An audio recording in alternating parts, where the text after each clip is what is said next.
Assalamualaikum Ustadz. Waalaikumsalam warahmatullahi wabarakatuh. Saya Zara, mohon izin bertanya.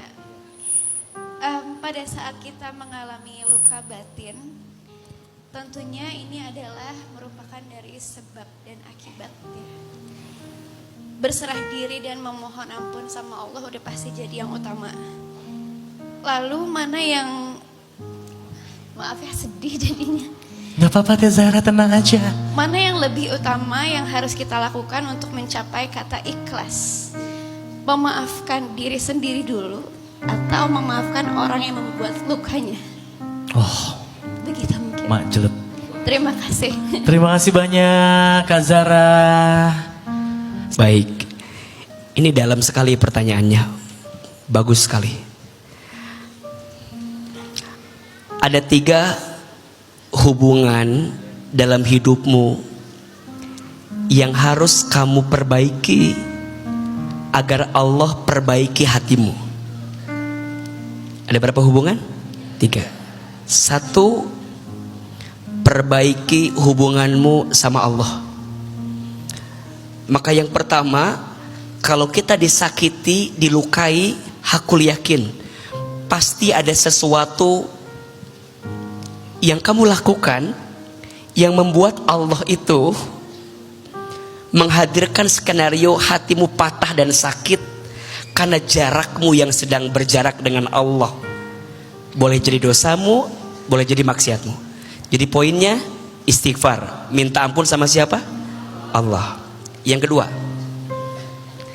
lihat hubunganmu dengan orang tua. Mohon maaf, kata Nabi, ada 2 dosa yang balasannya itu langsung disegerakan di dunia.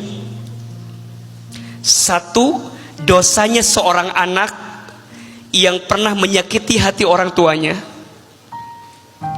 sampai membuat orang tua itu terluka, sakit. Maka dosamu kepada orang tua itu langsung oleh Allah disegerakan balasannya di dunia. Dan yang kedua, dosanya seseorang karena menzolimi orang lain, dan itu langsung disegerakan di dunia.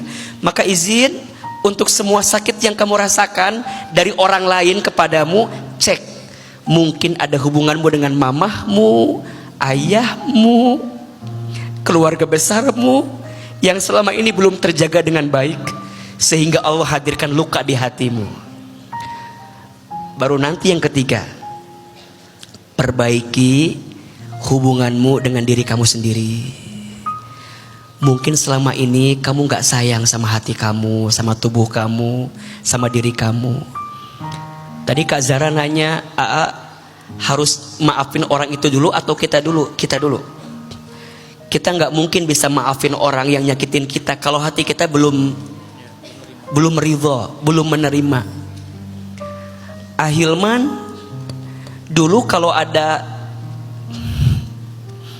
anak yang diambil rapot sama orang tuanya, kesel karena saya nggak begitu.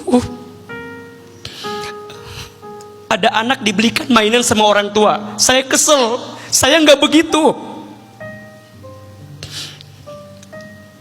Ada anak, orang tuanya punya kendaraan, bisa diantar kemana-mana, saya kesel karena saya nggak begitu.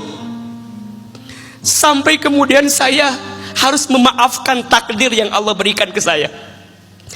Hilman, kamu harus ridho.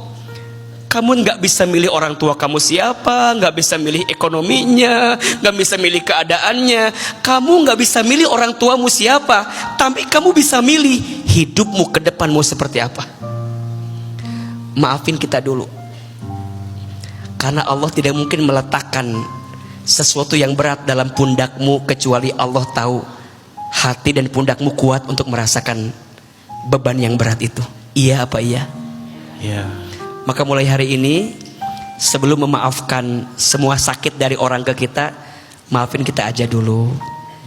Mungkin kita ditakdirkan dengan sakit itu karena Allah tahu hati dan pundakmu kuat untuk menerima hal itu. Kenapa nggak yang lain? Yang lain nggak kuat, kamu kuat. Mungkin kita bilang, ya Allah kenapa begini? Nanti kita bilang, ya Allah untung dulu begitu. Hilman, kamu diberatkan dalam hidupmu saat ini karena Allah sedang siapkan kamu jadi orang besar di waktu yang akan datang. Itu yang selalu kita kuatkan. Fa inna ma'al usri yusra, inna ma'al usri yusra. Masya Allah. Masya Allah. Tepuk tangan Bu Kak Zara. Tepuk tangan dong, ini keren banget ini. Kak Zara makasih banyak ya pertanyaannya ya.